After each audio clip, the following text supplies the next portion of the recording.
नमस्कार दर्शक बंधु ओडिशावासी मानक पई आसिला बड़ खुशी खबर। एबे सरकार आनिचंती गोटे नुआ योजना जेउथिरे समस्त ओडिशावासी मानक मिलिबो 3000 टंका। ताहले दर्शक बंधु आसंतु जानिबा एही योजनार नाम कौन आउ एही योजना माध्यम रे आपण माने किभली 3000 टंका पाई परिबे आउ एही योजना पई कौन सब डॉक्यूमेंट गुडी को आवश्यक पड़िबो आपण एही वीडियो माध्यम रे जानि परिबे। तो चलंतु वीडियोटी को स्टार्ट करिबा। दर्शक बंधु सरकार एबे आनिचंती गोटे नुआ योजना जो योजना माध्यम रे आपण को मासको मिलिबो 3000 टंका। ताहले दर्शक बंधु एही योजनार नाम हेउची PMSYM जहार पूरा नामटी हेउची प्रधानमंत्री श्रमयोगी मानधन योजना।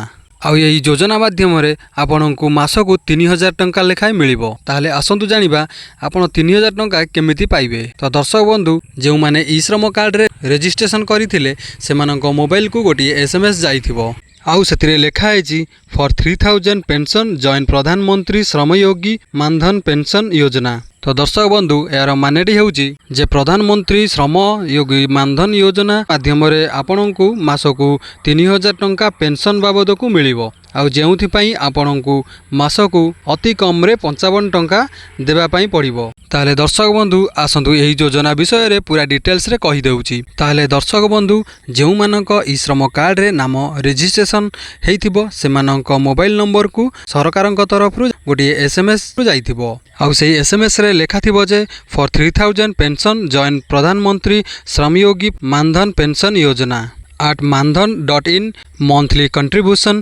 started from 55 please visit नगर निगम नगर पालिका नगर परिषद कलेक्टर जिला परिषद तहसील BDO from ishram.gov.in। आउ यार माने हेउची जे जेउ माने ई श्रम कार्ड रे नाम रजिस्ट्रेशन करैछंती सरकार सेही मानक पई गोटिए योजना बाहर करिसंती जार नाम हेउची प्रधानमंत्री श्रमयोगी मानधन योजना। एही योजना माध्यम रे सरकार आपनकु मासको 3000 टंका पेंशन देबे आउ एथि पई आपनकु 18+ हेबा आवश्यक।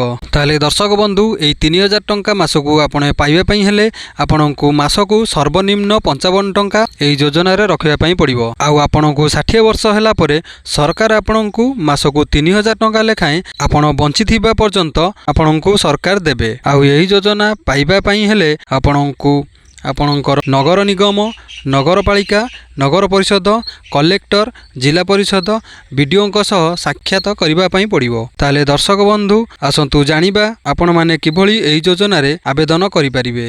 दर्शक बंधु आपण प्रथमे आपणकर मोबाइल रो जेकोनोसी गोटिए ब्राउजर को जानतु आउ सेठी सर्च करंतु ishram.gov.in आउ आपण सर्च कला परे आपण सीधा ishram कार्ड रो ऑफिशियली साइट को आसी जिवे। देखंतु एडी लिखा है गो टू मेन पेज आपण आरी ऊपर क्लिक करंतु।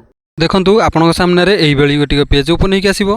ताहले दर्शक बंधु एही पेंशन योजना रे आवेदन करिया पई हेले देखंतु एडी लेखा जाईची for pension of 3000 month mandhan.in आपण एठी क्लिक करंतु। देखंतु आपण ताहारी ऊपर क्लिक कला परे आपण आसी जिवे ताहारी ऑफिशियली साइट को। आपण एही पेंशन योजना रे आवेदन करिया पई हेले आपण माने एठी देखुथिबे आपण को एठी दुईटा ऑप्शन देखिया पई मिलिबो। प्रथमे देखंतु सेल्फ एनरोलमेंट देखा जाईची जेउथिरे आपण निजे चाहिले आवेदन करि परिबे आउ सेकेंड ऑप्शन टी हेउची CSC VLE आपण चाहिले जनसेवा केंद्र रे मध्य आवेदन करि परिबे। ताले दर्शक बंधु एही योजना रे आवेदन करिबा पूर्वरु एहरा गाइडलाइन गुडी को जानिबा निहाती दरकार। देखंतु आपण एही गाइडलाइन गुडी को विषय रे जानिबा पई हेले आपण को प्रधानमंत्री श्रमयोगी मानधन योजना रो ऑफिशियली साइट को आसीया पई पड़िबो। देखंतु मु एही साइट को आसी जाईची। ताले दर्शक बंधु यही प्रधानमंत्री श्रमयोगी मानधन योजना हेउची केंद्र सरकारक गोटिए पेंशन योजना अटे। यह संगठित क्षेत्र रे श्रमिक मानक पई करा जाईछि आउ सेही श्रमिक माने हेउचंती रिक्शा चालक घरोई कामगार डेली लेबर दुकान कर्मी कृषक कर्मी आउ यह छडा पूरा लिस्ट आपण माने एठी देखिया पई पाउचंती। दर्शक बंधु आपण माने एही लिस्ट को पूरा चेक करि परिबे। ताले एबे आसंतु जानिबा एही योजना रे आवेदन करिबा पई हेले आपण माननकु योग्यता कोन दरकार। आपण माने एठी देखिपारुथिबे लेखा आइछि एलिजिबल क्राइटेरिया। देखंतु एठी लेखा जाइछि आपनकु 18 वर्ष रु ऊर्ध्व होइथिबा आवश्यक आउ तापरे लेखा जाइछि आपनकर मासिक आय 15000 टंका रु कम होइथिबा आवश्यक। आहुरी मध्य एठी लेखा जाइछि आपण माने देखिपारुथिबे जदि EPF NPS ESC एथिरे आगरु आपण सदस्य होइथिबे ताहाले एही योजना रे आवेदन करि परिबे नाही आउ जदि आपण इनकम टैक्स देउथिबे ताहाले मध्य आपण एही योजना रे आवेदन करि परिबे नाही। दर्शक बंधु एथिरे जे पेंशन सुविधा रहिछि ताहा ମାସକୁ 3000 ଟଙ୍କା ଲେଖାଏଁ ଆପଣଙ୍କୁ ମିଳିବ।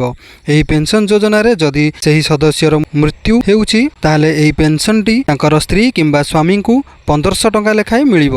ବନ୍ଧୁ ଏବେ ଆସନ୍ତୁ ଜାଣିବା ଏହି ପେନ୍ସନ୍ 3000 ଟଙ୍କା ପାଇବା ପାଇଁ ଆପଣଙ୍କୁ ମାସିକ କେତେ ଟଙ୍କା ଦେବା ପାଇଁ ପଡ଼ିବ ଆଉ ସରକାର ଆପଣଙ୍କ ପାଇଁ କେତେ ଟଙ୍କା ଭରିବେ। ଦେଖନ୍ତୁ ଆପଣ ଏହି ଚାର୍ଟରେ ପୁରା ଡିଟେଲ୍ସଟି ଦେଖିପାରୁଥିବେ। ଦର୍ଶକ ବନ୍ଧୁ ଆପଣ ଏଠି ଦେଖିପାରୁଥିବେ ଆପଣଙ୍କୁ ମାସକୁ 55 ଟଙ୍କାରୁ 200 ଟଙ୍କା ପର୍ଯ୍ୟନ୍ତ ଦେବା ପାଇଁ ପଡ଼ିବ। ଦର୍ଶକ ବନ୍ଧୁ ଆପଣ ଏହି ଯୋଜନାରେ ଯେତେ କମ୍ ବୟସରୁ ଯୋଗ ଦେବେ ଆପଣଙ୍କୁ ସେତେ କମ୍ ଟଙ୍କା ଦେବା ପାଇଁ ପଡ଼ିବ। ଦର୍ଶକ ବନ୍ଧୁ ଏଥିରେ ଯେତିକି ଟଙ୍କା ଆପଣ ଭରିବେ ସରକାର ମଧ୍ୟ ଆପଣଙ୍କ ପାଇଁ ସେତିକି ଟଙ୍କା ଭରିବେ। ଅର୍ଥାତ୍ ଆପଣ ଯଦି ମାସକୁ 100 ଟଙ୍କା ଭରୁଛନ୍ତି ସରକାର ମଧ୍ୟ ଆପଣଙ୍କ ପାଇଁ ମାସକୁ 100 ଟଙ୍କା ଭରିବେ। ଟୋଟାଲି ମନ୍ଥଲି ଆପଣଙ୍କର ଡିପୋଜିଟ୍ ହେଇଯିବ 200 ଟଙ୍କା। ତାହେଲେ ଦର୍ଶକ ବନ୍ଧୁ ଆପଣ ଏଇଠି ଦେଖିପାରୁଥିବେ ଏହି ପେନ୍ସନ୍ ଯୋଜନାର ପୁରା ଚାର୍ଟଟି ଏଇଠି ଶୋ କରୁଛି। ଦେଖନ୍ତୁ ଏହି ଚାର୍ଟରେ ପୁରା ଲେଖାଯାଇଛି ଯଦି ଆପଣଙ୍କୁ 18 ବର୍ଷ ହେଇଛି ତାହେଲେ ଆପଣଙ୍କୁ 55 ଟଙ୍କା ଭରିବା ପାଇଁ ପଡ଼ିବ। ଆଉ ମଧ୍ୟ ଏଇଠି ଦେଖନ୍ତୁ ଲେଖାଯାଇଛି ସରକାର ଆପଣଙ୍କ ପାଇଁ ଆଉ 55 ଟଙ୍କା ଭରିବେ। ଟୋଟାଲି ମାସକୁ ଆପଣଙ୍କର 110 ଟଙ୍କା ଡିପୋଜିଟ୍ ହେବ। ସେହିଭଳି ଭାବରେ ଯଦି 19 ବର୍ଷ ହେଇଛି 58 ଟଙ୍କା, ଯଦି 20 ବର୍ଷ ହେଇଛି 61 ଟଙ୍କା, ଆଉ ଯଦି 21 ବର୍ଷ ହେଇଛି 64 ଟଙ୍କା, ଆଉ ଯଦି 22 ବର୍ଷ ହେଇଛି 68 ଟଙ୍କା ପ୍ରତି ମାସରେ ଆପଣଙ୍କୁ 60 ବର୍ଷ ପର୍ଯ୍ୟନ୍ତ ଭରିବା ପାଇଁ ପଡ଼ିବ। ଆଉ ଏହି ଟଙ୍କାଟି ଆପଣଙ୍କର ବ୍ୟାଙ୍କ ଆକାଉଣ୍ଟରୁ ଅଟୋମେଟିକ୍ କଟିଯିବ। ଆଉ 60 ବର୍ଷ ହେଲା ପରେ ସରକାର ଆପଣଙ୍କୁ ମାସକୁ 3000 ଟଙ୍କା ଲେଖାଏଁ ପେନ୍ସନ୍ ଦେବେ। ତାହେଲେ ଦର୍ଶକ ବନ୍ଧୁ ଏହି ପେନ୍ସନ୍ ଯୋଜନାରେ ଆବେଦନ କରିବା ପାଇଁ ହେଲେ ଆପଣଙ୍କର ଆଧାର କାର୍ଡ଼, ବ୍ୟାଙ୍କ ପାସବୁକ୍ ଆଉ ମୋବାଇଲ ନମ୍ବର ନିହାତି ଆବଶ୍ୟକ ପଡ଼ିବ। ତାହେଲେ ଦର୍ଶକ ବନ୍ଧୁ ଇଏ ଥିଲା ପ୍ରଧାନମନ୍ତ୍ରୀ ଶ୍ରମଯୋଗୀ ମାନଧନ ଯୋଜନା ବିଷୟରେ ପୁରା ଡିଟେଲ୍ସ। ଯଦି ଆପଣଙ୍କୁ ଭିଡ଼ିଓଟି ଭଲ ଲାଗିଥାଏ ଲାଇକ୍ କରନ୍ତୁ, ସେୟାର କରନ୍ତୁ। ଚ୍ୟାନେଲକୁ ଯଦି ନୂଆ କରି ଆସିଥିବେ ଚ୍ୟାନେଲକୁ ସବସ୍କ୍ରାଇବ୍ କରି ପାଖରେ ଥିବା ବେଲ୍ ଆଇକନ୍କୁ ପ୍ରେସ୍ କରନ୍ତୁ। ରହୁଛି ଜୟ ଜଗନ୍ନାଥ।